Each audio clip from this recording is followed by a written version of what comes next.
it depends on who the confidence is from.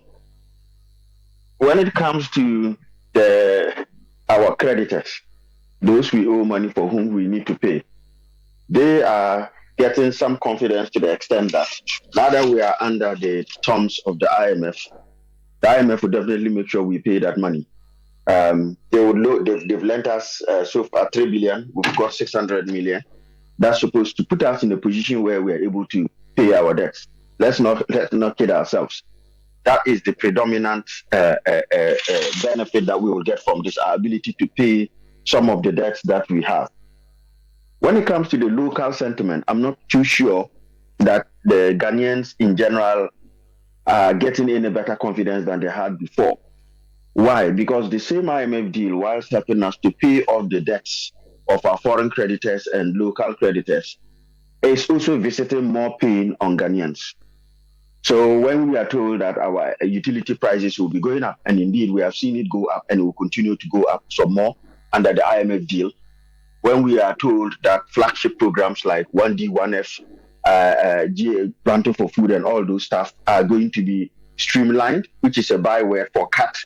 When we are told that the bond holders, there's another round of domestic debt exchange. So the pain we suffered last year, we're about to get that repeated on us, particularly our labor unions who successfully managed to get government to back off their pensions. We have been told, and the IMF flew in last week to tell us that those people need to take a hit. So people's pensions is going to take a hit. I can hardly see how this is any confidence building for those in the country. For those who government owes money and now will get some money from IMF to pay them, of course, their confidence in getting their money will be reduced. But speaking as a Ghanaian, I don't think that this IMF deal, particularly, and the way it has been structured, is going to give Ghana any better sucker or deal. But ultimately, what we are looking at is something that would ensure a turnaround, because things are not easy. Kenke is very expensive. Kenke is now going up. 5CD has joined. For those of us who are not in the East Legon part, we are now getting to 5CD. So imagine somebody at East Legon with Kenke alone. You're thinking about how prices can be in a manner, or how income can catch up with the prices, so that you can be able to spend on the basics and save some. Is the IMF deal able to get us to that point? That is going to be difficult. Why? Because built into the IMF deal is the fact that government has to increase utility prices. So we should be expecting PURC to be reviewing prices upwards. Look at the April inflation figures, split them up, and even the May. You would see that water, electricity, and other utilities in the control of government year on year went up by almost 60% or 59% thereabouts. I'm not sure how that is bringing the cost of living down for Ghanaians. You would see that food inflation has gone up. One of the key drivers for food inflation is the cost of fuel. And government is continuously hiking the price of fuel up. As the price of fuel goes up now, it means that it's feeding straight through into the food inflation basket. And that's why you will see that even in Oforiate's update, he acknowledges that food inflation is now driving our inflation. And so if this IMF deal was meant to say, you know what, let us protect the ordinary Ghanaian, let us not hike electricity prices for our mothers and our fathers and brethren in the rural areas, or who need it most as a means of survival, then you could be saying government is doing its part to reduce the cost of some of the things that are within its control, things like the utility prices. But here we are, the IMF deal is actually saying that the utility prices have to be hiked up to get to a more market price level. And so that is going to be completely going against the welfare of Ghanaians, the well-being of Ghanaians. I don't see how inflation is going to come down if fuel prices are going to go up, which are going to hit food prices. And we can see that inflation has actually gone up since April. It was coming down from May all the way from December, from a high of 54% down to 41.1% in April. After your sign-off of the IMF deal, it's gone up by 100 basis points to 42.1. So I I don't see how the IMF deal is going to bring down the cost of living.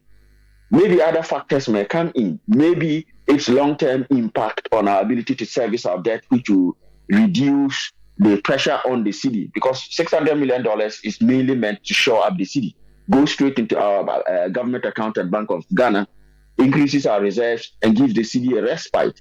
So perhaps from that angle, if it reduces the volatility of the cedi, it means it will reduce the extent to which import inflation comes into our basket. And maybe that can give some succor. But whilst that is coming through, if government is going to be hiking the prices of electricity, of other utility prices, and fuel, then that is not going to be helping our inflation case at all. And I dare say it will not be helping the economic well-being of Ghanaians. And then tied to that too is a matter of how companies are doing. Is there any possibility that from looking at the things being proposed, already companies are complaining of the taxation, the taxes being imposed on them, and how inflation is affecting them, the cost of doing business among others. Is there any possibility that at least incomes will catch up with the inflation? I'm not aware yet. The simple answer to the income one is no. Show me one company that has increased the wages of its workers by 54% in December. Or even not 54%. Today we are at 42% inflation. Show me one company in Ghana that has increased the wages of its employees by 42% or even 20%. Even government has not done that. Government has not increased. So the recent fights over how much government should increase by is less than half of the 42% of inflation we have. And so if your wages are going up, assume that your wages go up by 20%, but the cost of living goes up by 40%, and we're at 42% now. Technically, it means you are worse off by 20%. And this is where government has to do all it can from a domestic policy perspective to tame inflation. If you were to ask me the policy alternatives to increasing fuel prices. Now, why is government increasing fuel prices? Why is government increasing electricity prices? Why is government increasing water prices? The whole idea is government wants to raise what? Revenue there. There are two ways you can raise revenue. Either by cutting your current expenditure so that you save the revenue that you already have. And that is even easier, Senna.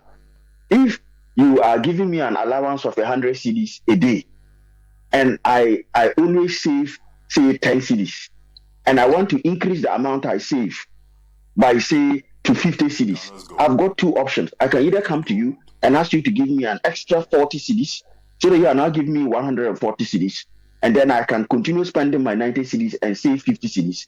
Or I can decide to cut my expenditure so that instead of spending 90 cedis and keeping 10 cedis, I'm now spending 50 cedis and keeping what? 50 cedis.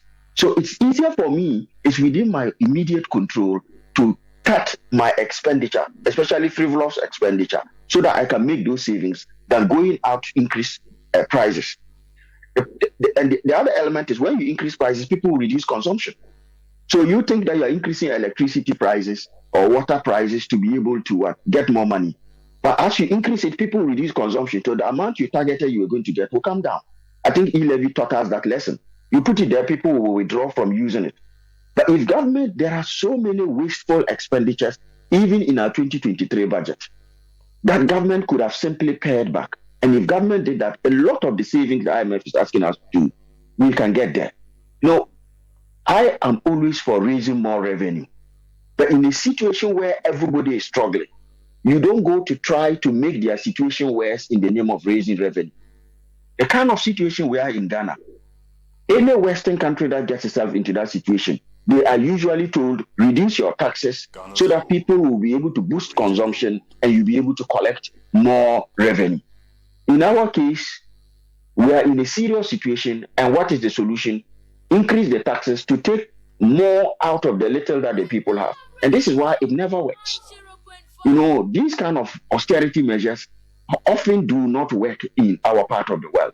And I'm not confident that those particular specific measures, those painful measures in the IMF deal are going to give us any pain. And in any case, Senna, after all this pain, at the moment, we are sitting at about 98% debt to GDP ratio. After all of this pain that we are going through, in the next 3 years, by the end of the program, we are projected to have our debt to GDP come down to 86%. And you and I know that 70% is the magic number. If you go above 70%, you are debt stressed. If you are below 70%, you are okay. And we are at 98% now. We're going through all of this pain only to cut it down from 98% to 86%, which means we're only down by 12%. We are still 16% away from the safety zone. And so this is why, if we are not careful, we will visit so much untold pain on Ghanaians, and we will still not get to where we are getting to. And by 2027, we have to subscribe to another new debt plan to be able to get it down to that 70%. Personally, I think that government should, at this time when cost of living is high, inflation has made the cost of living very high for Ghanaians. Government should not be making it worse by increasing cost of utilities, cost of fuel, and withdrawing subventions or subsidies. What government should rather be doing is plugging the loopholes, cutting the wasteful spend. Look at the amount of money that is being dissipated in the name of politics. Look at the Asin by-election, the promises that are happening there. Look at the Kumewu by-election, that was sunk into it. These are the wasteful opportunities that have to be cut. Look at the budget at the Office of the Presidency. The Office of the Presidency doesn't deliver any development. Too many wasteful initiatives. And government has the ability to cut over 60 billion from our budget, which will straight away go into savings. Instead of keeping that wasteful spending, Ghanaians see you wasting this money, and then government says, I'm going to increase your utility prices to collect more money. I'm going to increase your electricity and water prices. And as for companies, my concern with companies is they have been taxed right to the neck. And yes, those who don't pay tax need to be brought into the tax net. But you already have taxes upon taxes, and companies are suffering. Inflation is disseminating companies in the sense that their cost of production is going up. This is the time for us to give companies a more business-friendly environment, a more, if you like, enabler environment to grow, so that as they grow, we can collect the little corporate tax we have. This is not the time for us to continue working the poor old companies with more punitive taxes. What's going to happen is that the companies in Ghana who are producing to help us have some element of import substitution, if we overtax them and kill them off, we're going to end up importing what they used to produce, which will mean we'll be importing more and putting more stress on the city and bringing in more import-led inflation. And that will make the situation worse. So I think that companies need a respite rather than being saddled with more taxes at this stage.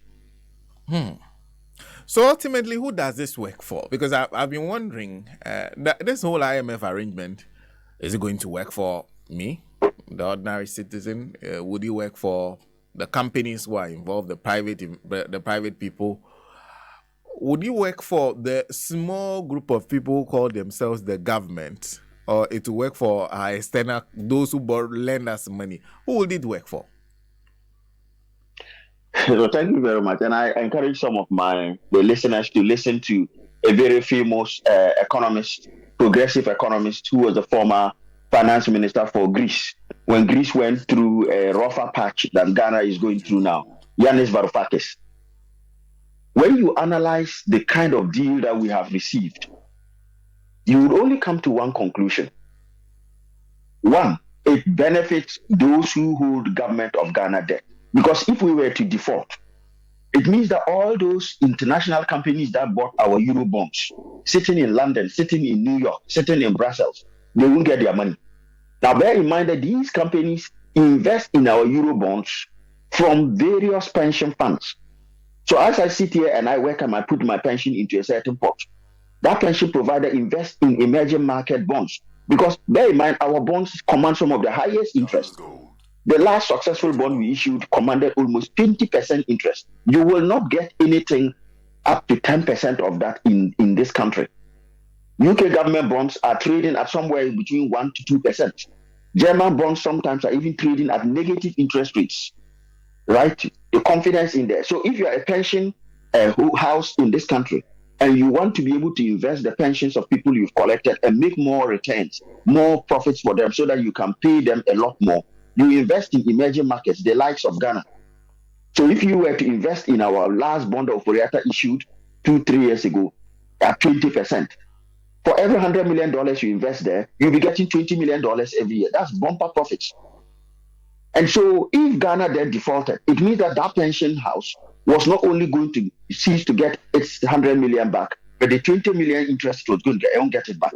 What it will mean is that it will have an impact on the UK economy or the US economy or any other economy from which those investments were pushed into the Ghanaian bond. And so sometimes when these deals are structured, I think that these Bretton Woods institutions, in the name of making us too debt sustainable, focus on us paying every single dollar of our debt to these pension houses because of the impact it will have on them if we default. Now, I'm not subscribing to the Yentua principle. No, we must pay. But it should have been a softer approach that allows us to pay our debt over a longer period. Right? And it should not have been at the expense of the people. I don't see any reason why we can't say if we need 10 years to pay, extend it to 20 years to pay. But we should rather be supporting local growth.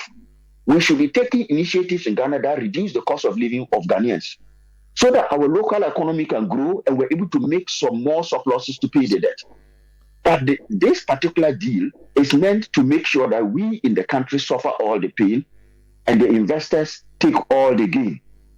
That is not a balanced approach. And this is why our IMF deals often don't work in the long run, because they are always meant to cut us into a slim, mean shape where we are able to pay our debts. That's all. They are not often geared at the fundamental problems that are plaguing our economy. The only other person this works for is government, the MPP government, obviously, because they've driven themselves into a ditch. And they are glad with anybody who will give them money. They don't even ask the price. This is like what do you call it? What do you call blood money?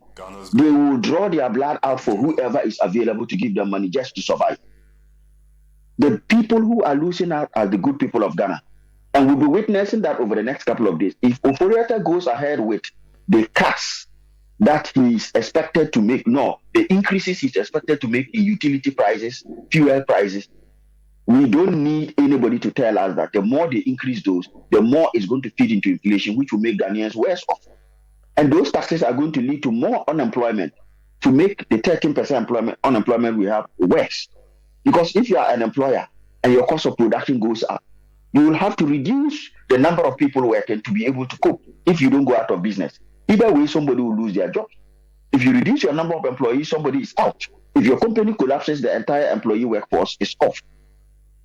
So those are the people who benefit, not the ordinary people in this case. I see. Mr. Dumbah, thank you very much for speaking to us. You are welcome, my brother. Conrad Dumbah is based in the UK. He's an accounting and auditing professional.